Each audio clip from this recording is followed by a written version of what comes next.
लड़की रोज भगवान से प्रार्थना करती मेरी सास जरूर मिले। भगवान ने उसकी शादी करी, जहां करी वहां सास नहीं मिली, सास ही नहीं मिली। वो बड़ी दुखी हो गई, करूं क्या, मेरी सास नहीं, अब किससे पूछकर भोजन बनाऊं, किससे पूछकर मैं कोई काम करूं, पापड़ बनाना है, बड़ी बनाना है, भोजन बनाना है, कौन से पूछूं। कोई घर का बड़ा होता तो बताता। घर में तगाड़ी पड़ी थी, तगाड़ी जानते हो ना, लोहे की तगाड़ी, फावड़ा, गेती, लोहे की कुर्सी, जितना सामान पड़ा था सब लोहार की दुकान पर ले गए। लोहार से जाकर कहा इस लोहे की मुझे सास बना कर दे दो। लोहार ने पूरा सामान गला दिया, लोहे की सास बना कर दे दी। उसने सास को साड़ी वाड़ी पहना दी, श्रृंगार मिंगार कर दिया, काजल लाली सब लगाकर कुर्सी पर बिठा दिया। सास से पूछती बताऊं माँ रोटी बनाऊं कि पूड़ी बनाऊं। सास से पूछ कर जाती, जो मन पड़ता बना लेती। सब्जी काय की बनाऊं, दाल बनाऊं कि भाजी बनाऊं, पूछ कर जाती, बना लेती। एक दिन पति खेत पर जा रहा था, पति ने पत्नी से पूछा क्यों मेरी तगाड़ी रखी थी, फावड़ा रखा था, गेती रखी थी, कहां गया।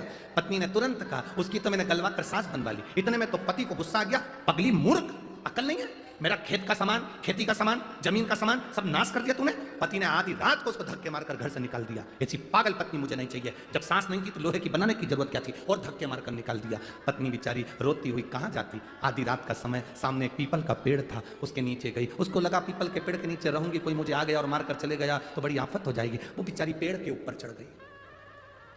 पेड़ के ऊपर चढ़ी, चोर चोरी का सामान लेकर आ गए, पीपल के पेड़ के नीचे बैठकर अपना अपना चोरी का हिस्सा कर रहे थे। इसको गुस्सा आई, पति ने जब इसको निकाला तो इसकी जो सास थी लोहे की उसको भी बाहर फेंक दिया था। वो सास को लेकर ऊपर चढ़ गई थी और नीचे चोर चोरी का सामान बांट रहे थे। इसको थोड़ी सी नींद का झोंका आ गया, सास नीचे गिर। सास जैसे ही नीचे गिरी चोर भागे, भागो कोई पुलिस वाला आ गया, सब चोर भाग गए। इसकी सास की आवाज आई इसको कि मेरी सास नीचे गिर गई। ये नीचे उतरी तो क्या देखती है, इतना सोना चांदी हीरा पड़ा था, सब बटोर लिया। बाजू में सास ली, सिर पे सोने की गठरी। घर पहुंच के आवाज लगा रही सुनो तो, ऐ जी दरवाजा खोलो। पति ने दरवाजा खोला, फिर आ गई तू, अरे देखो तो सही मेरी सास ने मुझे कितना दिया। जो दरवाजा खोलकर देखा तो सोना चांदी हीरा पन्ना हो गया। 6 महीने में तो गाड़ी बंगला जमीन जायदाद सब हो गया। सामने जो आंटी रहती थी उनकी टेंशन बढ़ गई, इतना कैसे आ गया। उसने इसको चाय पर बुलाया, क्यों जीजी, चाय पीते पीते पूछा कैसी हो, बढ़िया, इतना सारे तुम्हारे यहाँ माल कहाँ से आ गया। कहीं नहीं, मैंने मेरे घर में कुछ सास नहीं थी तो मैंने अपना घर का जो लोहे का सामान था, तगाड़ी फावड़ा गेती सब गलवा के लोहे की सास बनवा ली, कुर्सी पे रखी, उससे पूछ के काम करती थी। पति ने धक्के मारकर बाहर निकाल दिया, मेरी सास को भी फेंक दिया। मैं पेड़ पे चढ़ गई रात को जब मेरी सास नीचे गिरी तो सोने सोना मिला। सामने वाली ने विचार करा ऐसा करने से ऐसा होता है। अब इसकी तो मरी हुई सास लोहे की भी सोना दे रही, मेरी तो जिंदा बेटी कभी अंगूठी ना दी, करूं क्या। उसने भी अपने पति से कहा इधर आओ। पति बोला हाँ,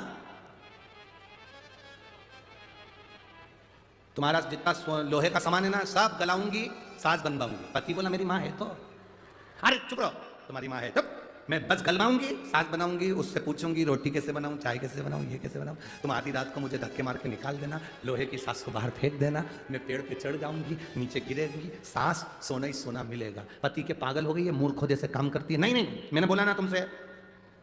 हाँ, उसने धक्के मार कर निकाल दिया, सास को लेकर चली गई, पेड़ पे चढ़ भी गई। रात को चोर भी आ गए, चोरी का सामान बांटने लगे। बांटते बांटते इसने सास को नीचे पटक दिया। चोरों ने विचार कर लिया अगली बार भी यही थी, पूरा माल यही ले गई, अब की बार नहीं छोड़ना है, उतारो उसको नीचे। उसको नीचे उतारा, 2-4 धर के दिए, जो गले में चेन मंगलसूत्र पहनी थी वो भी ले लिए, खूब 2-4, नीली पीली होके घर गई। पति ने पूछा सोना चांदी मिला, हाँ कुछ नहीं, देखा देखी में काम बिगड़ जाता।